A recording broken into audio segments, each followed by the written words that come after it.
Hello. Hey, Hey, Adriana. Hi, everybody. This is Writers Block Bookstore speaking.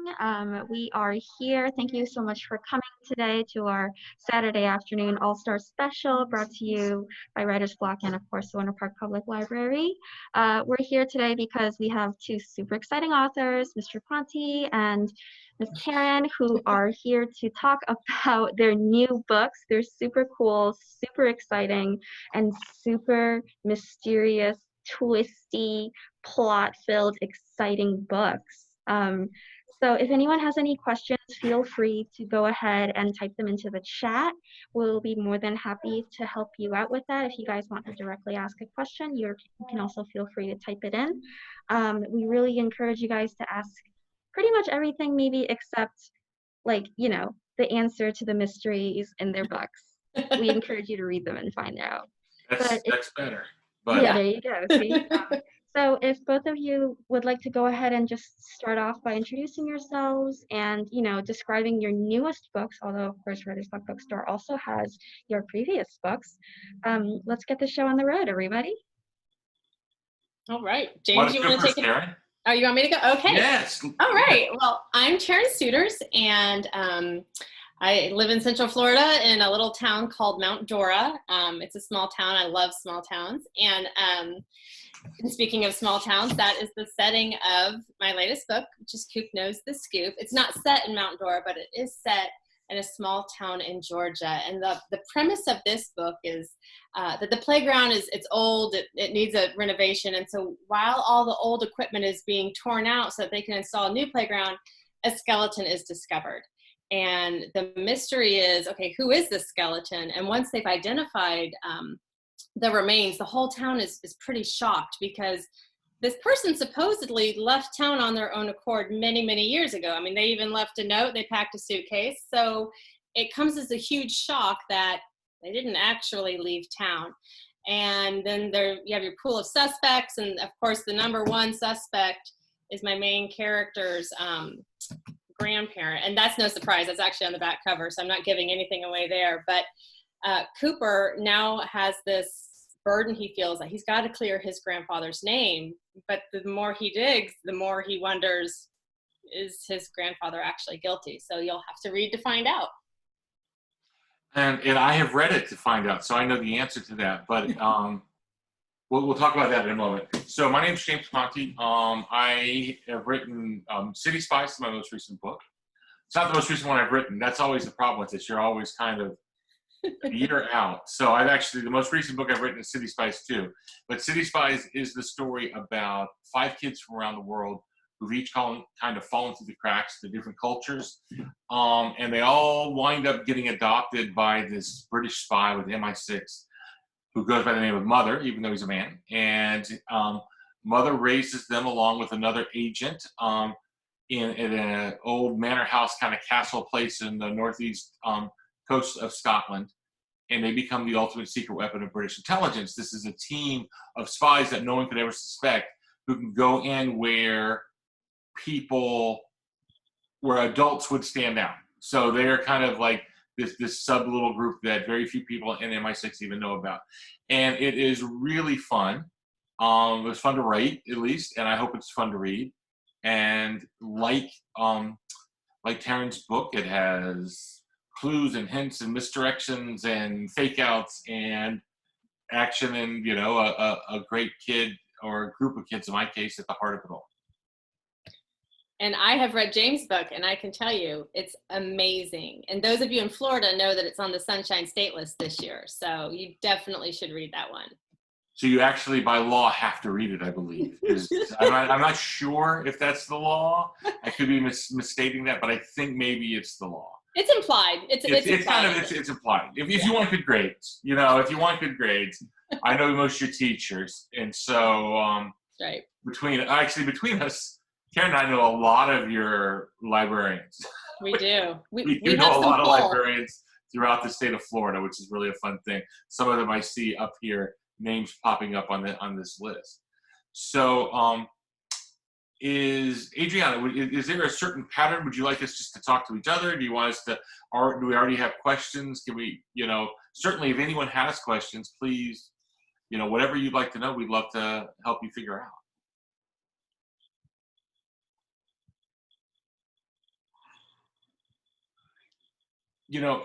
So speaking of librarians, so we were at FAME. FAME is the conference that the librarians have in state every year, Florida Association of Media Educators. And I think it was 2, maybe 3 years ago, we were at FAME. Taryn and I were walking across the thing, and she said, "Oh, I have this idea for this book that I want you to read the manuscript for." Yes. And, I said, "Sure, that sounds really fun." And the manuscript was actually Coop Knows the Scoop. And it may have changed a little bit from that version. I'm not sure how much. But, I'm wondering, because what I knew from the beginning, that you were really excited to write a mystery. What for you is the hardest part of writing a mystery? Well, that's a really good question, James. And I absolutely remember every bit of that conversation we had. The hardest part for me, I am typically, in the past, I kind of write by the seat of my pants. I'll just start writing and see where the story takes me. But with writing a mystery, I discovered you can't really do that. Or maybe you can, and I just haven't discovered that method yet. But for me with the mystery, I needed to know from the beginning, what was the crime, who committed it, how did they, their means, their motive, their opportunity. And I needed to have a good idea of what my clues were going to be, what my misleads or my red herrings were going to be. And I needed to chart all of that out, because you don't want to introduce something before you should when you're writing a mystery. You want to make sure those clues follow a logical order.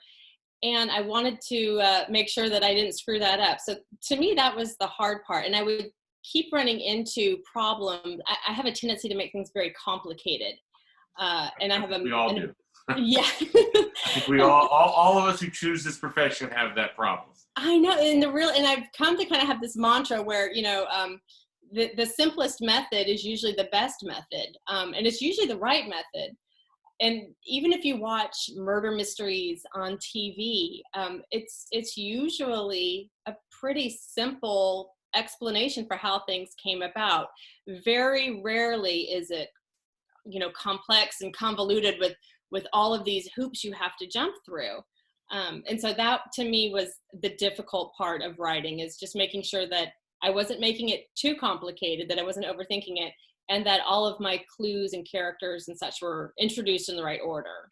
So which did you have first? Did you have the idea of they're building a playground and they find a body?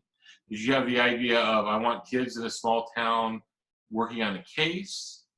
Was there something else? Where did it begin for you? I think it began with the playground, because I love mysteries, and that's all I read pretty much growing up were murder mysteries. Not just murder mysteries, sorry, were mysteries. I did, all the Hardy Boys, the Nancy Drews, the Boxcar Children.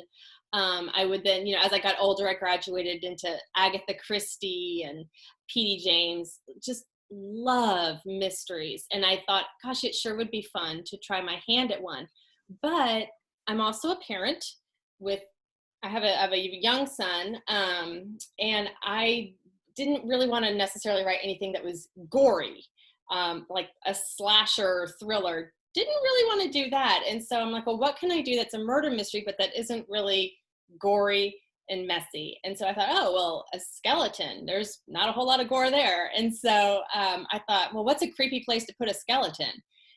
And I love the juxtapositioning of, you have this dead skeleton thing, and it's in a playground where kids play. So to me, that was kind of the creep factor. If there was going to be any kind of, that's where it was going to be. And so that was the first kind of inkling that began to grow into an actual outline was that. And of course, I love small towns, and so I like to stick my characters in small towns. Small towns have such a great life of their own. They're very, they're just quirky, and they're quirky because of the people that live in them. So that's all. And I tend to do the opposite. All my books are set in big cities. That's so right. the Dead City series is all set in New York, all downtown in Manhattan, and a little bit in Queens. The Frame mysteries are all set in Washington, D.C. And then the idea of City Spies is actually each one takes place in a different huge city. This one pays off in Paris. Book 2 takes place in San Francisco. And so it's interesting, because I like the the big icons of big cities. Eiffel Tower, Statue of Liberty, you know, that kind of thing is always fun for me to figure out how to incorporate. So yeah. My question for you, James, is I know you are quite the world traveler, just with your experience with the Golf Channel and just TV production and such. Have you visited all of the places that, number one, your characters are from, and number two, where the main plot of your story takes place, Paris and San Francisco? You know, I think that research of that sake is really vital. You know, going to the places helps you write things set in those places. So up until this point, so that's 3 Dead City books, 3 framed books, and 2 City Spies books, I have been to virtually everywhere where the plots take place. I've not been to the cities where the kids are from. I've not been to Sydney. I've not been to Kathmandu. I've not been to Rio. But I've been to that with a couple of exceptions. In book 2, they go to Oxford, and I've not been to Oxford. I've been close. I know kind of what it's like. But I talked to people who went to school there and got all kinds of detailed information from them. Books, I bring that up because with book 3, I think I have to break that. And that's really hard for me because I like to have been, I try to go, and if I know I'm going to work on a book there, like last couple times I've been to San Francisco, I take 100-something pictures. And I keep them on my computer so that when I'm writing, I constantly have them to refer to, not just for the visual help, but for the memory jog that oh yeah, I remember that. Oh, and that's the place where we got that. Oh, that smelled really great. And so now I will have to be making it up from here on out. And so that's a little tricky for me. I'm a little worried about that. Okay, there's a question, or we're beginning to get some questions on the side, and I would love for you to take a shot at this one, James. This one is, it's from Lisa, who loves to write, and she's always imagining plots, but whenever she tries to write a longer story, or like a book or a novel, she seems to have trouble keeping the plot going. And so she wants to know, what tips might we have for her? In other words, how you write. Which is, this is a question of how you write. This is the thing. And that's not that's not meant to be glib even. I mean, that's the trick of the game. And it's different probably for every author. It is. You know, I think the thing to remember is you always have a character in conflict. Yes. We don't want to do that. We tend to like our characters and we don't want to put them through too much, so we give them a little problem. But you have a character in conflict, and it's not just the conflict of plot. So in Taryn's book right now, there is the plot of who killed the person whose skeleton is found. But you also have a conflict of crisis within, which is this character is worried about his grandfather. And you need those two conflict things, the plot conflict and the character conflict, to be strong enough to withstand the whole length of a story.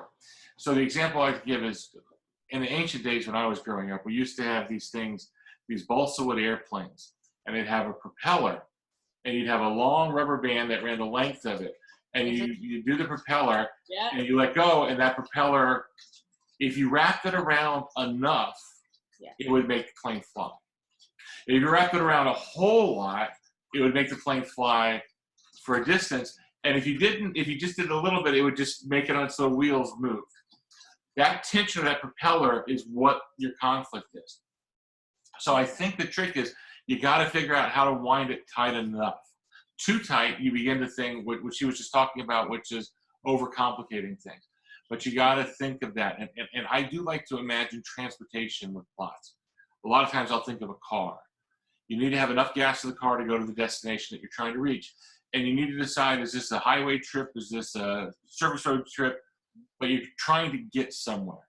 Yeah. So have your conflict and have your destination. This may not make sense, just the way I'm saying this stuff. But that becomes the trick. And it's not to solve it too quick. It's like Taryn said, usually solutions are not overly complicated. One of the great things when I did Frame, which is about art theft at National Gallery of Art, I researched a lot of true art theft. Even the stealing of the Mona Lisa. The Mona Lisa was once stolen from the Louvre. and we tend to have these imaginations of these master criminals, you know, plotting every detail. The Mona Lisa was stolen because a guy was walking down the hall and realized no one was watching. He just grabbed it. There was no premeditation. There's no. A lot of times life is like that. And I don't mean your story should be too simple, but you get caught up in the whole machinations of the security system, this and that, and realize, you know, it doesn't. So for Lisa, I would just say, come up with a character you really care about and give them a crisis that's truly a crisis, and just really just see how far that takes you. I think that's really, really good advice. And keep in mind your age group as well. Certainly long advice. What is a crisis for a middle schooler is not going to be the same for someone who's reading young adult, and definitely not for, like, you know, a 6 or a 7-year-old. So that can help kind of determine whatever your audience or whoever your audience is will help determine your book length. And like James said, you want to make sure you pick a crisis. You know, you want a main plot and then you want a subplot, and those subplots can really help carry that story in length and in depth. You know, you want a story that you are just as engaged in emotionally as you are, you know, turning that page, finding out where is this character physically going and where is the plot physically going. So that's, it's always a challenge. And you are, if you're asking that question, that's a good sign. It's a sign that you're thinking through, you know, how do I keep this story going? So that's really good. Now here's a more nuts and bolts. So that's a more like in your brain answer. A more nuts and bolts writer technique, and everyone uses different techniques. I use index cards. And that's because I started in television, and television writing is all done on index cards. Every writer's room you ever go to. And it's because you have a group of people working together and you want to be able to write an idea and stick it on the wall. I use index cards, and when I'm coming up with a plot, every idea that I have, I'll jot it on a card, a separate card. And then I just start laying them out on a table or on the floor and moving them around. And, you know, we used to joke, you got 48 cards, you got a movie. You know, there's a certain number when you know, okay, each one of these is an idea. Each one of these is a mini scene or a part of a chapter. And as opposed to if you just started writing, like if you were going through the woods and you just started hacking your way through the woods without looking and trying to figure out what's on the other, how do you get to these woods, you might never get to the other side. And the same is true with writing. If you just start writing and hope to find it, the odds are you will get lost. Yeah. Okay, so Joanne says that I do a nice job of catching the point of view of girl characters. It's very nice of you, Joanne. I don't know if that's true. How do I do that? Well, you know, that's interesting because, you know, Taryn's book has a boy main character and my book has a girl main character. So I'll ask Taryn first, and that'll buy me time to think of a good answer. Well, I had a brother. I still have a brother. So I would. But he's not 12 anymore, right? I mean, no, yeah. Yeah. I have an older brother, and I also have a son. But I've also spent the last 11 years in school settings. I've volunteered in school libraries since my eldest, who is now a senior, was in kindergarten. So I spend a lot of time around both guys and girls that are the age group of the characters that I write. So I try to just study them. I mean, not in a creepy way, but just, you know, I listen to how they talk and, you know, just how they hang out. And I think having a son of my own has really helped, and having an older brother. We were all very close in age. I have a twin, so I have a twin sister. And then my older brother was only 15 months older than my twin sister and myself. And so we all kind of just hung out together. You know, for me, it's a trick question, because I think there's actually an advantage to writing the opposite gender a lot of the time. And when I write 12-year-old girls, the 12-year-old girls that I meet are girls who love to read, who are really sharp, who are really smart. You know, they come to book events. I see them in libraries when I'm doing a book signing or something. And they break every mold of what I, growing up in the 70s and 80s, was told girls are supposed to, they're just, and so I try not to write under any condition of their gender. I just want to write characters who I think are really interesting, who are like the really amazing girls that I meet every day. And, and I like to go against stereotypes. So for instance, in the framed books, you have a boy and a girl who I think by the second book and third book truly are co-protagonists. And the girl is the great athlete and the boy is the struggling athlete, because when I was growing up, it was always the other way around. And I just see so many amazing female athletes out in the world. And so I think some of it's just representing the world we see as opposed to the world we had always read up until a certain point. But I like Taryn, I do try to talk to a lot of kids and get to know a lot of kids. And, it's funny, they want to talk about the books and they think I'm doing this generous favor by taking time out to talk to them. But actually for me, it's wonderful. I get to hear an actual person like my character talking and what words they use and what matters to them and what they find funny, because that certainly becomes a trick, is what's humorous to an adult, what's humorous to a kid are often different. Yep, absolutely. And I love the fact that you do have that, you kind of break the mold. You have Margaret, who's loves soccer and is so good at it. And that is a neat thing to be seeing. And I have a similar with Coop. Liberty loves baseball. She can play baseball better pretty much than anyone in the town of Windy Bottom. She's really good at it. And Coop loves to listen to classical music. Like, that's his thing. It helps to calm him. It helps him think through things. So he loves Bach and Beethoven and the classics. And so I like to break the mold a little bit. It's kind of funny. Some people don't like it when you break the mold. Yeah. I had one person comment recently. Huh? I couldn't care less about those people. I you know what? It upset me at first because I'm like, what? But you do have to kind of let some of these go. And, she didn't like the fact that I had a tomboy. I'm like, but who can? So I love the fact that Liberty loves baseball. She, if you're gonna mess with her, she's gonna slug her brother. She's actually one of my favorite characters. She's got this great vocabulary. She's book smart. She's sports smart. So to me, I really, really like her. Yeah, I like her too. I'm gonna say this name wrong. Snehal Patel. Asked, how did you decide to focus on MI6 versus other spy agencies? So earlier I saw the Patels finish reading City Spies today. So they are in an MI6 mood. It is, I don't know if it's the James Bond part. First of all, I like the idea of exotic locations in a spy series.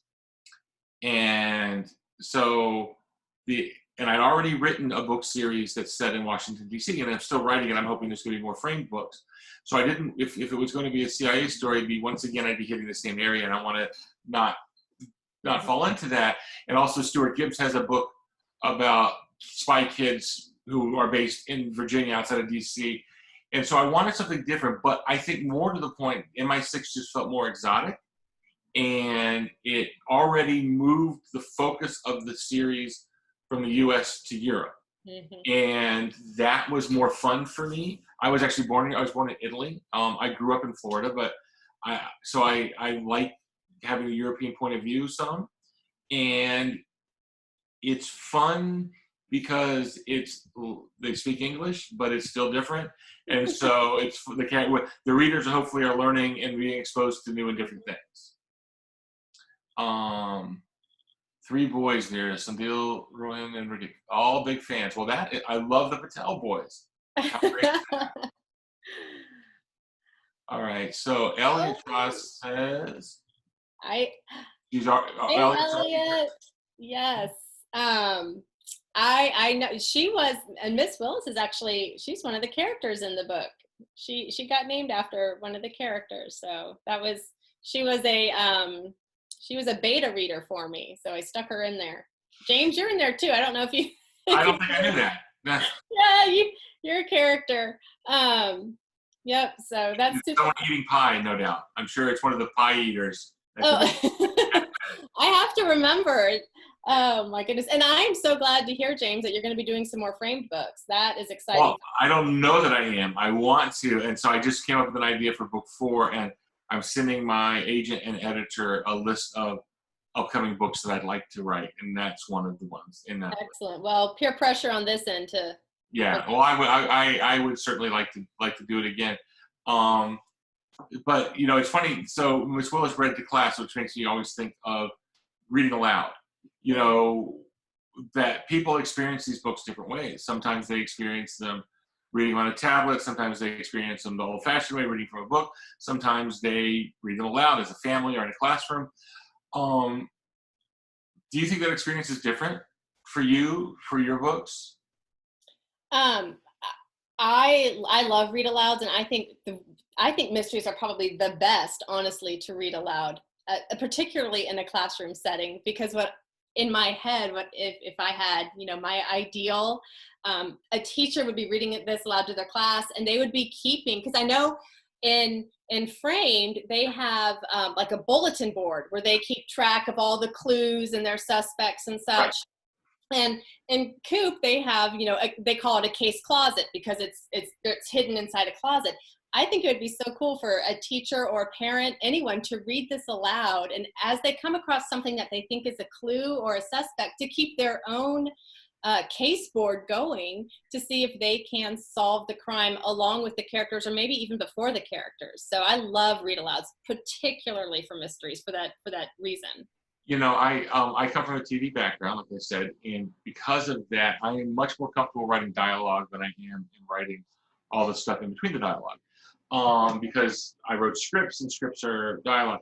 And one trick that I always, whenever I was writing scripts, I would always read them aloud to make sure that the dialogue sounded realistic. Didn't just read realistic, but sounded realistic. And I do that with the books too. So I do read alouds with all my books constantly when I'm writing. I read them out loud because I want to hear them. I want to hear the rhythm. It helps me catch things that I don't like. Also, it helps me catch places where people might get caught up. Because yes. when they're read, I hope they read easy. I don't want the plot to be easy, but I want even with words you don't know, that it flows and you understand what they are. And I'm gonna plug here, so there's another book called Super Puzzle-tastic Mysteries, and this is 20 short mysteries. Chris Grabenstein wrote one, Stuart Gibbs wrote one, I wrote one, Kate Milford wrote one, Tyler Whitesides wrote, and they're all designed to be read aloud in the classroom or in a house if you want. They're like, each mystery is one chapter long, and then you go to the back of the book to find a solution. So you don't know the solution, and it's designed so that if a teacher wants to read out loud, the class has to figure out who did it or something like that. And it's a lot of fun. This one just came out of, with COVID. I've lost track of time. I think it was a month ago. Could have been 4 months ago. Could have been last week. I was sitting here. I know I was sitting here when it came out. So are those like the 2-minute mysteries or the 5-minute mysteries? They're in between 2-minute mystery and Encyclopedia Brown. Kind of in length. So it was a lot of fun. That. And mine is actually a framed story. So it's Florian and Margaret solving a case. Oh, that's brilliant. I'm going to have to get that, James. In this one, it is the Washington Capitals won the Stanley Cup. And they live in Washington. And I thought, hey, because there's this one thing about the Stanley Cup that's really fun, which is everyone on the winning team gets the trophy for a couple days to do whatever they want with. Which is a true thing. It's the oldest sports trophy in the world, team sports trophy in the world. And it's been all these crazy places. So I thought, it'd be great if someone brought the trophy to their school and it disappeared. Oh. So it's the Stanley Cup gets stolen at Aliceville Middle School, and they don't have time to get the FBI involved. Florian and Margaret have to solve it before it gets on the news and ruins everyone's reputation. That sounds great. And those, for anyone who's interested in writing a mystery, I totally recommend reading what James was just talking about. James, hold that cover up again. Yes, there you go. Puzzle-tastic Mysteries. So get that book. Writer's Block has it, so definitely support your local bookstore. get that book, read like 2-minute mysteries, 5-minute mysteries, because the building blocks of writing a mystery are all in those stories, because they have to introduce a character, they have to introduce a crime, and they have to introduce clues and red herrings all within a certain set of pages for you to be able to solve. But when we write novels, something a little bigger, we do that exact same thing, but we spread it out and just do it a little bit more in depth. So that's a great way to start. That is a great point. And it's funny because we want to keep expanding, and because so Chris Ravenstein, it was with the Mystery Writers of America, but Chris was the guest editor, and he had a rule on length, and it was all based on that: a teacher reading to a class or a parent reading to the kids. And so my first pass through, and I thought it was so short, was I think 7,500 words. Wow, and yeah. it had to be 5,000. And I'm like, oh my God, I had to cut a third of it out. And I had to go through and painstakingly trim. And then when I reread it again, I couldn't even tell what was missing. And I just realized, man, I had overwritten. I didn't need to, but it was really a great disciplinary trick. And I would call Stuart up or Chris up, and I'm like, how long is yours? 3,000 words. I'm like, I can't believe you can do a 3,000-word mystery. So yeah, it was crazy. I almost had that exact same conversation with my agent, because I had just sent her a synopsis and first few chapters of a new mystery that I'm working on. And I flat out told her, I said, okay, this synopsis and a synopsis, for those of you listening in, it's a summary of the story from beginning to end. It's different than what you would read on the back cover copy. This is pages long. It can be anywhere from depending on the size of your book, anywhere from 3 to 8 pages. And it tells the whole story, so that an editor can kind of read through that and flip through it and see if it's a story that they're interested in. So I sent her a synopsis, and I said, okay, I've put details in here that I probably shouldn't have, and I probably omitted details that, really do need to be in here, and I just need your help cleaning this up. And she's really, really good at that. So I send it to her, and it was 7 pages. She reads through, she sends it back to me. It's 3 pages. I have no idea what she took out, because everything makes sense. And I'm totally the exact same way. I will sometimes put in too much stuff. Again, I overcomplicate things a lot of times. And that's the benefit of having, for me, a critique group. They help me really say, okay, you've made it too detailed, you've made it too complicated, pare it down. So that's nice to know, James. I'm not the only person who might struggle with word count. So your critique group, talk about that for someone who hasn't had that experience. What is that? Okay, well, number one, I'm blown away that you have not had a critique group experience, because your writing is so stellar. But I'm a part of a couple different critique groups. A critique group is a group of writers, and it's a small group. For one that I'm thinking of right now, it's called the Instigators. There's 7 of us, and it's part of SCBWI, and that stands for the Society of Children's Book Writers and Illustrators. So we're all members of that group. There's 10,000 plus people in this group. It's international, and a lot of have their own little critique group. So there's 7 of us. We will submit our stories to each other a couple times a month, and we read them, and then we critique them. We tell what we think is great. We let them know what we think needs to be improved. And it just has helped my writing become much stronger. And it's also helped me become a better critiquer and reviewer of other people's works, because I've gotten all of this experience in doing that. There's another organization I'm part of called Word Weavers International, and we meet once a month, and we do cold reads and cold critiques. So in that case, I would bring 1,500 words, which is only 6 pages or something. I would hand it out. They would read it. They would not have seen it ahead of time. They will read it. They'll critique it there on the spot, and then I get it back. And there's benefits to doing that critique both ways, where if someone has time to read it over, a couple, 2 or 3 days and critique it, or to do a cold read critique. So that's very helpful for me. I can promise you I would not be published today if I was not part of a critique group. It's, yeah, it never happened for me. I certainly, my wife reads everything I write a couple hundred times, and it drives her crazy, bless her heart. And she has a journalism degree, so she helps on the writing, and she's an avid reader, and that certainly helps. You know, for what's interesting about that is she's not a writer though, and so and usually that's a good thing. So when she'll just read something, I'll go, "So what'd you think?" She goes, I'm like, "Well, what's the matter?" She goes, you know, it's like she's not the writer trying to tell you how to fix it, which sometimes leads you the wrong way, but she alerts me when something's wrong. So it's like getting an error message in a computer, but just knowing something's wrong. But I trust her instincts. Really, they've done great for me.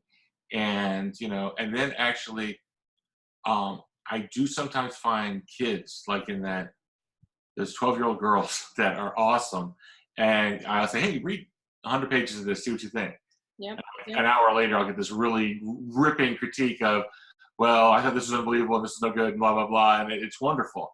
But I've not been in a critique group, and maybe I should, but it just kind of didn't happen.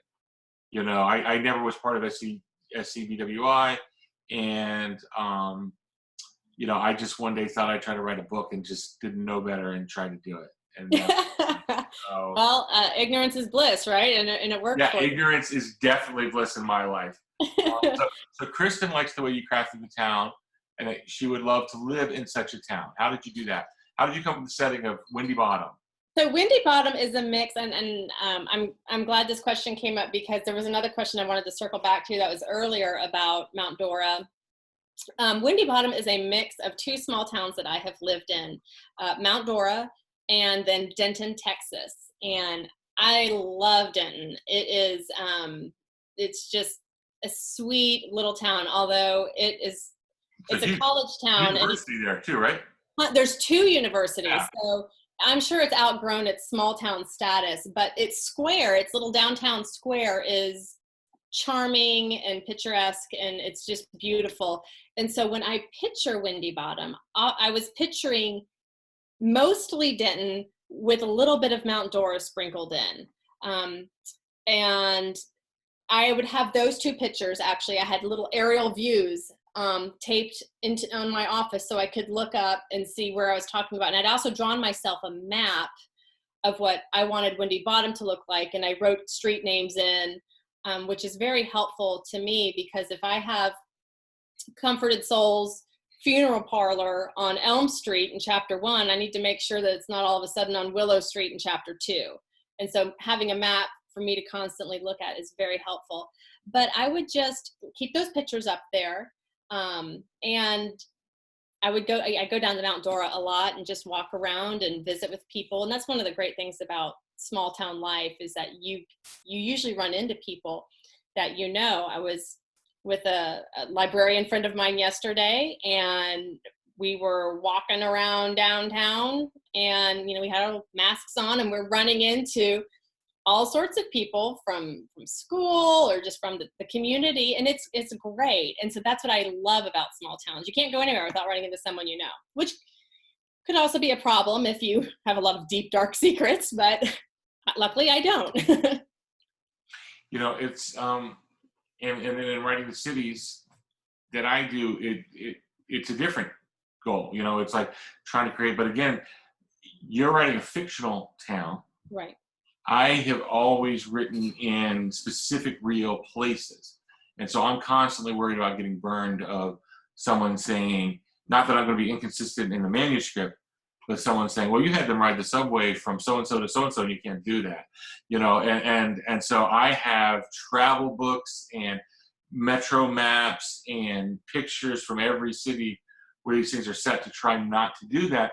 And what I want to try to do is I want to try to find the Tabasco of the city. If you think about, you don't want to over flavor something. Right. You don't want to like write Paris and have a mime on every corner and a baguette falling out of the sky and doing all these cliche things. You want to do just enough so that people feel it's authentic, mm-hmm. and leave enough open so that people use their imagination to fill in the opening. The funny thing was, so if you're familiar with the frame books, I had just finished writing Vanished. The first the submitted version of Vanish. So that's not the first draft, but it's the first time I finished the whole thing. And so our son was in England going to school for a year at the University of Exeter in England. And so my wife and I were going to go visit him, and we're going to go to London and Paris for a week. And, but I didn't want to, my book was way overdue, of course, and I was late. And I didn't want it to be another week late. I knew I wouldn't be able to finish it. I wasn't going to write on the trip. And when I came back, I'd be exhausted. So now I'm like 2 weeks. So I'm like, I just have to have this submitted before I get on the plane. And if you've flown to London, you know one of the ways to do it, which is what we did, which is you leave Florida at night and you wake up in London, you know, if you can sleep on the plane. And so we had a flight that was like 11. We had to leave for the airport at like 6 or 7. And my wife teaches at Winter Park High School, and she got home from school, expected me to be there with a suitcase packed, smile on my face, all ready to go. And I was still finishing the book. I hadn't showered, I hadn't packed. And she's like, I cannot believe you're doing this. I've waited my whole life to go to Europe. How can you do this to me? And I said, I'll finish it. So I dashed off the last chapter in like 12 minutes. Not a word of it actually made the final book. But I submitted it. I sent it and I submitted it. And there's this great feeling Taryn can tell you about, which is all you do is think about the plot of a story while you're writing it. But there is this brief period once you sent it and it's out of your hands until the rewrite comes back. It's out of your hands. There's nothing you can do. It's no longer yours. Now it's the editors and the agents. And that is the perfect time to go on vacation. On vacation. And so we're flying there, and we land in I don't know, can we share screens? Or am I blocked from sharing a screen? I don't know. Can you unblock me, whoever has that capability? We will see if we can do this. All right. Try it, James, because I think you can. Okay. I'm looking for two. I'm looking for one other. Okay, here we go. Okay.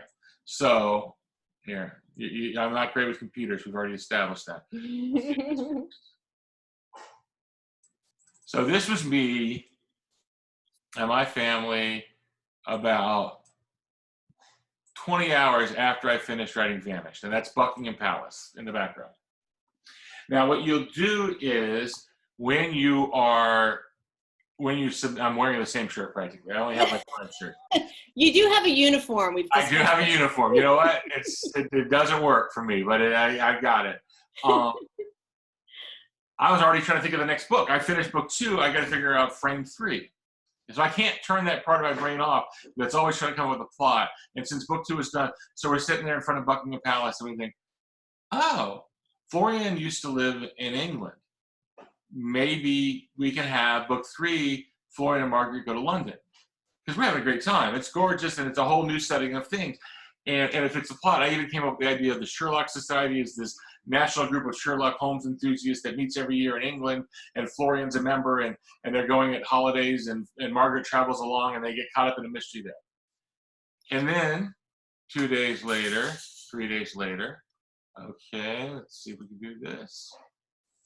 This was the 2 of them. And now we're in Paris, and they are, can you see that, or am I just imagining things? No. We can see it. That's the Eiffel Tower lit up. And so they're loving it. And my wife is going around every corner going, oh my God, it's so gorgeous. And look at it. It looks just like Paris and blah, blah, blah. And it dawned on me, well, I've already spent a lot of time trying to get Florian and Margaret established in Washington. Why don't I come up with a new story that takes place in London and Paris? And try to get the reader to feel the way my wife and my son are feeling, and I'm feeling, but you know, what I'm seeing from them is special, and I want to get that. And so then it becomes the opposite of what you're trying to set this mood in the small town. I'm trying to figure out, how do you make Paris come alive in a way that's different from the cliches that we've seen before, but also feels tangible and real? Absolutely. Very long answer to a question that I don't think I was actually asked.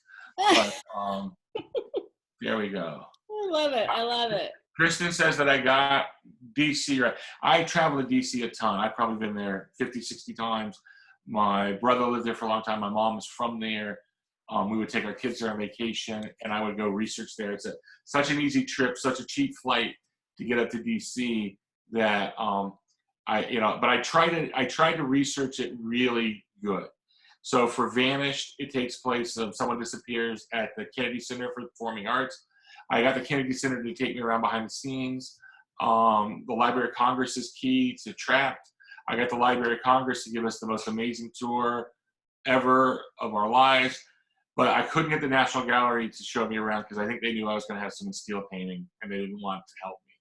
So, it's the National Gallery. I had to just go as a tourist. I didn't get any behind the scenes bonus help. Well, it's funny because I learn a lot about the Library of Congress from Vanished or from Trapped. Yes. So. It's all accurate. All mostly accurate. There's not really a Russian spy working in the special collections. And I made up the underground a little bit. Just a little bit. I based it on the real underground, but I added some features that would help. There you go. There really is, which I find incredibly neat, a set of tunnels just for books that connect the library with the Capitol so that congressmen could get books and senators could get books delivered on a conveyor belt. But they haven't used that in a long time. So I may have made it slightly bigger so that people could crawl through it. But that's all. That's what we need. That's what we need in schools. We need to have conveyor belts from libraries to the classrooms. There you go. Just straight send the shot. Okay, well, we've gone almost an hour. If any last questions are out there, or anyone dying to know something, I would like to know. So, Taryn, what's next for you? What's the next writing gig that you got planned?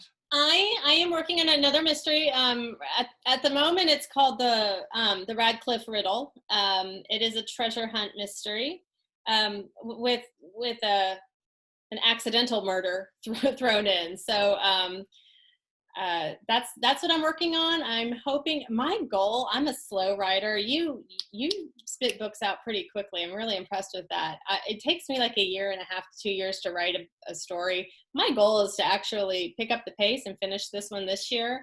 And actually, I should say my brain operates in not on a calendar year, it operates on a school year calendar. And so to me, like when I say this year, I actually, that will end in May. By the end of the school year, yeah, right. Yeah. But I'm hoping that we're going to be able to shop around the synopsis and the chapters here. And that will actually really spur me on if my editor says, yeah, we'll take it. And then I'll be like, oh, I guess I better finish it now. So I'm working on that and I'm enjoying it. I'm doing a lot of really interesting research into pre-colonial America. What was Georgia like before independence? I'm talking more like the 1740s, and it's kind of interesting because it's a lot like Georgia now, I think. Well, and it's funny, I love putting my stories in Georgia, and people, well, I'm not even from Georgia, so like, why are you putting your stories in Georgia? Again, I love Southern sayings, Southern culture, Southern food. But the thing about Georgia is that you have so many different topographies available to you. If I want to set something in the mountains, I got Georgia. If I want it on the coast, I've got Georgia. If I want a marsh, there's Georgia. So it lends itself to a lot of different settings, which is really nice.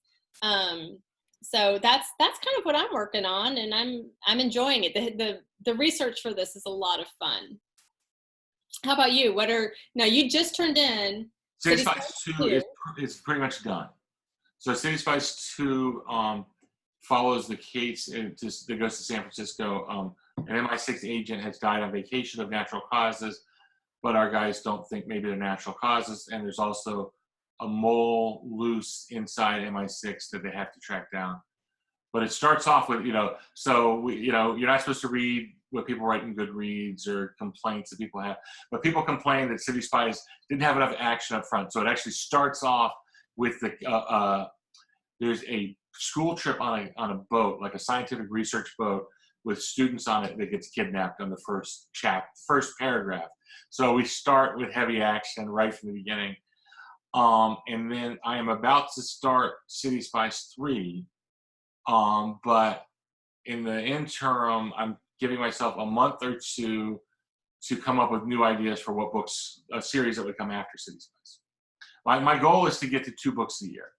So to make that happen, I got to start working harder. We'll see. Yeah, I'm just gonna say right now that I don't think I'll ever meet. I don't know that I will. We'll see. Goals aren't always met, but they're always good to have. Maybe when the kids are out of the house, we'll see. And well, you see, now it's just, and the TV life is ending, and so kids are out, so it's me alone with the computer while my wife is at school. So I have to do something. So I might as well write more. Up to this point, I've mostly written at night and on weekends. So actually writing while awake during the day is going to be exotic. And I'm excited about that. You're not going to know what to do. And I think, sadly, because of COVID, this might be the first time in, 11 years where I'm not allowed actually to volunteer up at the school. I don't know what the restrictions are going to be. So it will actually force me to sit at my computer and write. So maybe I'll get my book done in time. There you go. Well, that would be great. I can't wait to read it. And I really can't emphasize enough to everyone out there how great it is to have writer's block in our community. Not every community has a vibrant independent bookstore, and it really makes a difference. So I hope you guys, are frequenting it. I know at least last I checked, you can still go in and you could, keep socially distant and do good things. And I'm not sure all the things the library is doing. I don't know if Grace wants to get on and talk a little bit about the services the library is offering right now, but also, Winter Park Library. I no longer live I moved downtown. I moved the week before, I moved 2 weeks before quarantine. So I didn't know at the time I'd be moving to a new house and I would never leave it. But now I live downtown, and so I miss Winter Park Library, and I don't get to go to writer's block as much as I used to. Yeah, Grace, can you let us know? Okay, so they are open, looks like Monday through Saturday from noon to 6, and they're offering lots of virtual classes, and they have a summer reading challenge. So go to the writer's block, get those books, do the challenge. Florida, y'all, it's ridiculously hot during the day.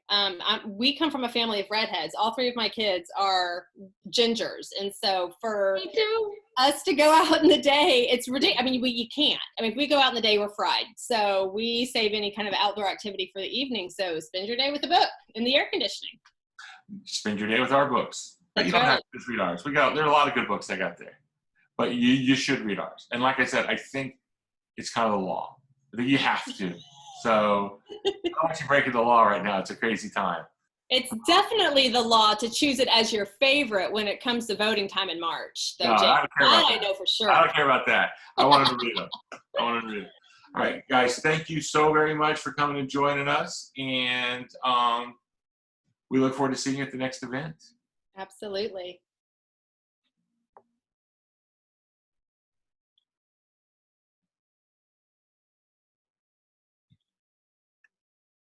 So am I the host now?